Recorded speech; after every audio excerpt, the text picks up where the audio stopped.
महिलारुपयम नामक एक दक्षिणी शहर के पास भगवान शिव का एक मंदिर था। वहां एक पवित्र ऋषि रहते थे और मंदिर की देखभाल करते थे। वे भिक्षा के लिए शहर में हर रोज जाते थे और भोजन के लिए शाम को वापस आते थे। वे अपनी आवश्यकता से अधिक एकत्र कर लेते थे और बाकी का बर्तन में डालकर गरीब मजदूरों में बांट देते थे, जो बदले में मंदिर की सफाई करते थे और उसे सजावट का काम किया करते थे। उसी आश्रम में एक चूहा भी अपने बिल में रहता था और हर रोज कटोरे में से कुछ न कुछ भोजन चुरा लेता था।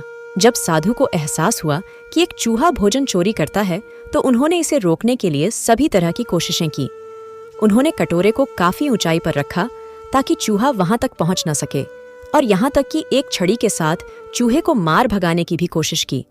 लेकिन चूहा किसी भी तरह कटोरे तक पहुंचने का रास्ता ढूंढ लेता और कुछ भोजन चुरा लेता था। एक दिन एक भिक्षुक मंदिर की यात्रा करने के लिए आए थे, लेकिन साधु का ध्यान तो चूहे को डंडे से मारने में था और वे भिक्षुक से मिल भी नहीं पाए। इसे अपना अपमान समझ भिक्षुक क्रोधित होकर बोले, आपके आश्रम में फिर कभी नहीं आऊंगा, क्योंकि लगता है मुझसे बात करने के अलावा आपको अन्य काम ज्यादा महत्वपूर्ण लग रहा है। साधु विनम्रतापूर्वक चूहे से जुड़ी अपनी परेशानियों के बारे में भिक्षुक को बताते हैं कि कैसे चूहा उनके पास से भोजन किसी न किसी तरह से चुरा ही लेता है। यह चूहा किसी भी बिल्ली या बंदर को हरा सकता है। अगर बात मेरे कटोरे तक पहुंचने की हो तो मैंने हर कोशिशें की हैं, लेकिन वो हर बार किसी न किसी तरीके से भोजन चुरा ही लेता है। भिक्षुक ने साधु की परेशानियों को समझा और सलाह दी, चूहे में इतनी शक्ति, आत्मविश्वास और चंचलता के पीछे अवश्य ही कुछ न कुछ कारण होगा। मुझे यकीन है कि इसने बहुत सारा भोजन जमा कर रखा होगा और यही कारण है कि चूहा अपने आप को बेडेढ़ा महसूस करता है और इसी से उसे ऊंचा कूदने की शक्ति मिलती है। चूहा जानता है कि उसके पास कुछ खोने के लिए नहीं है, इसलिए वो डरता नहीं है। इस प्रकार साधु और भिक्षुक निष्कर्ष निकालते हैं कि अगर वे चूहे के बिल तक पहुंचने में सफल होते हैं, तो वे चूहे के भोजन के भंडार तक पहुंचने में सक्षम हो जाएंगे। उन्होंने फैसला किया कि अगली सुबह वो चूहे का पीछा करेंगे और उसके बिल तक पहुंच जाएंगे।